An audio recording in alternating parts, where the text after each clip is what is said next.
Could you just state your name and then spell your last name for the court? Savannah Rice, R-I-C-E. May I, Your Honor? Yes, ma'am. Thank you. And Savannah, I know you're nervous. I get it. If you can just make sure you speak into the microphone and just slow down a little bit so that the court reporter can hear what you're saying, okay? And you always have to give what we call a verbal response. So if I ask you a question that's yes or no, you just have to verbally say yes or no. Okay? Okay. How old are you today? I'm 19. Do you have any brothers or sisters? I have 2 sisters, a half-sister, and a little brother. What are your parents' names? Gregory Rice and Megan Jackson. Were they ever married? No. How would you describe your father? He was a very flawed man, but we all did know he cared very much about his kids and his work, and he tried very hard for the people around him. How would you describe your parents' relationship? Right away, notice what the prosecutor is doing. These opening questions aren't just formalities. They're establishing the witness's credibility and personal background before moving into the difficult testimony. It's a methodical approach that helps the jury understand who Savannah is before weighing what she says. It was not great at all. There was constant fighting. They were mean to each other. They were mean to the kids. They weren't compatible. You didn't hear "I love you" very much throughout the house. You said you didn't hear "I love you" very much, but did you ever hear your parents say "I love you" to each other? No.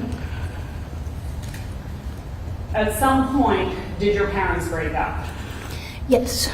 Do you know about when that was? There was twice. The first time I was probably around 9.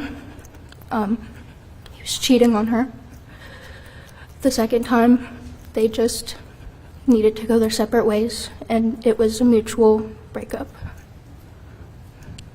When your parents broke up, did they begin living in separate houses? The second time, yes. Where did you and your brother and your 2 sisters live? We lived mainly with my mother. Did your brother and sisters go to stay or visit with your father from time to time? They did almost every weekend. What about you? I chose to stay home. Okay. And that's okay. Why did you choose to stay home? He would make me nervous, but also my mom would tell me that we would go do something fun together, so she would bribe me to stay home, and I would. Despite the fact that you did not go over very often, did you still maintain contact with your father? The best of my ability. My phone was disabled due to my mother.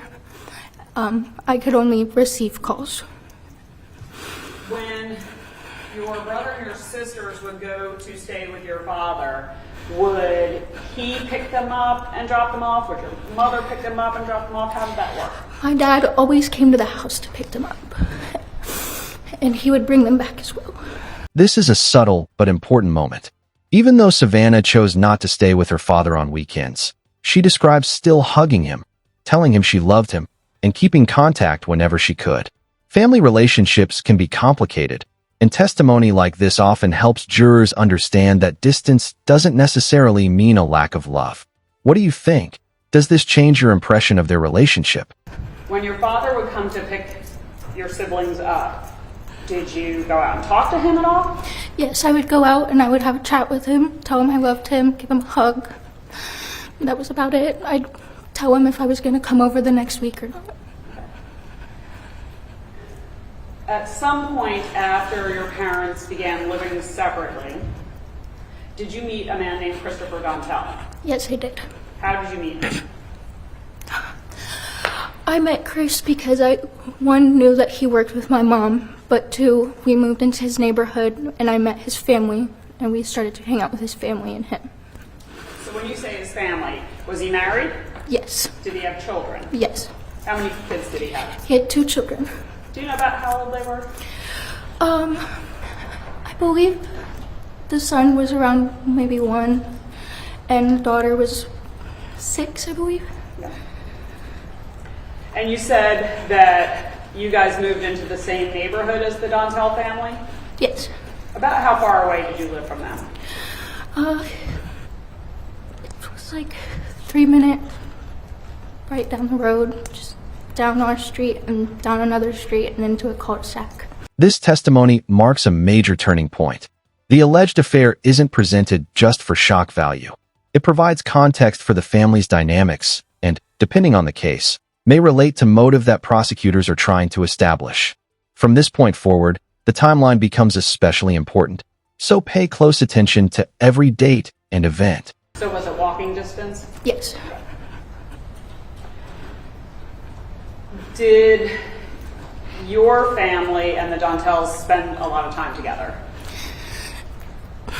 Yes. At some point, did you come to know that your mother was having an affair with Christopher Dontel? Yes, but not at first. Okay. How did you find out about the affair?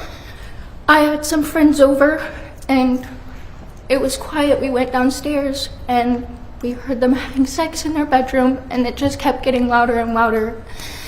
And the next day I asked her, and she said, "I thought you knew."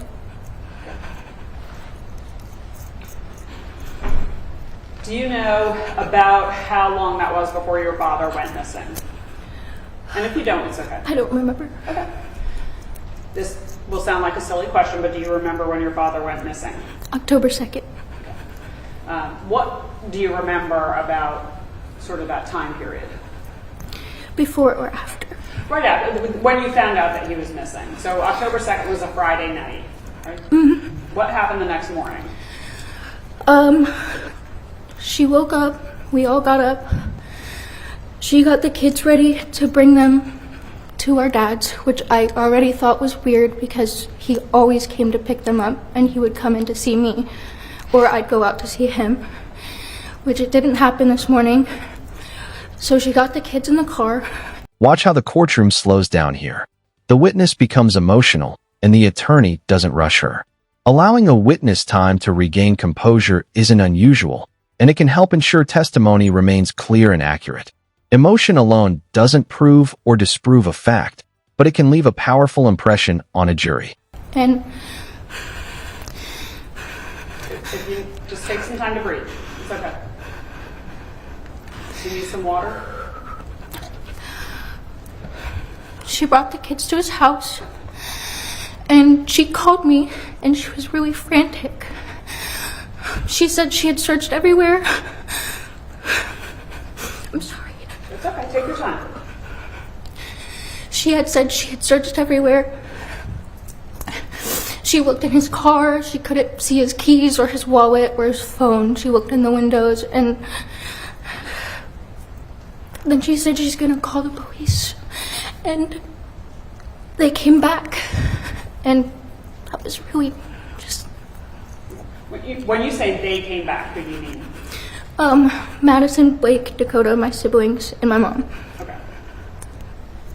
So that was the morning of October 3rd. How did your life change after your father went missing?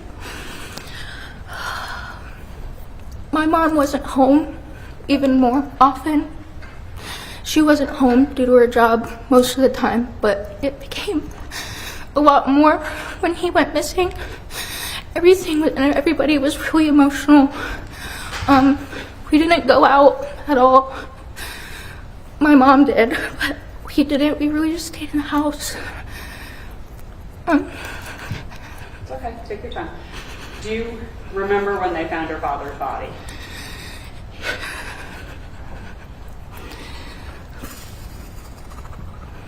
Yes. I do. What do you remember about that? I was at my best friend's house, and her mom came in the room.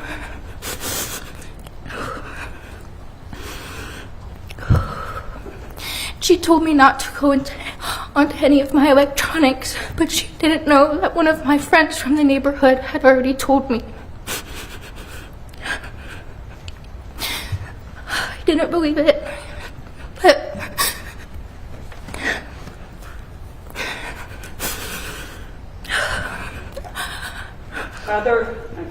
This is kind of like a big other. Was there anything significant about that day besides the fact that they found your father's body? That statement immediately stands out because of its timing. Savannah says it happened before her father's body was found, which is why the prosecutor carefully confirms exactly when it occurred. In court, establishing when something was said can be just as significant as what was said. Do you think this is one of the most impactful moments of her testimony? That they told us my mom had something to do with it, and that all of my siblings would have to be living somewhere else. Well, no, I mean, November 7th or 8th. Is there anything about... When's your birthday? November 7th. Okay. Did your mother ever mention your father during the time between when he first went missing? With direct examination complete, the next phase is cross-examination, where the opposing attorney has the opportunity to challenge the witness's memory, credibility, or interpretation of events.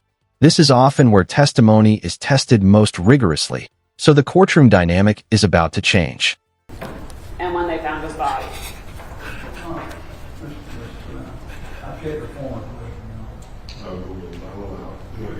So you can answer that. Did your mother ever say anything about your father between the time that he went missing and the time that they found his body?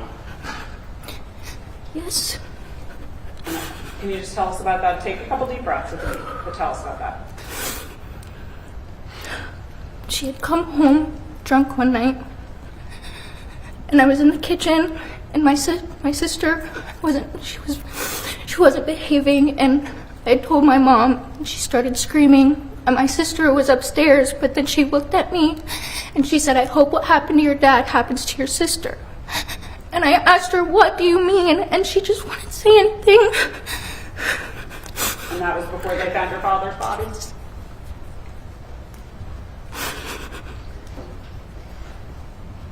My last question for now. Did the state reach out to you and ask you to come here today, or did you reach out to us? No, I called you guys. And why did you do that?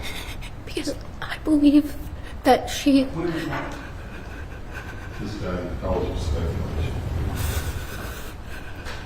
I want to tell my truth. I think you can't answer that question, so we'll just... Oh. That's okay. That's okay. I don't have any other questions for you. Mr. Britton's going to ask you some questions. If you need a break, just let us know. Okay? No question.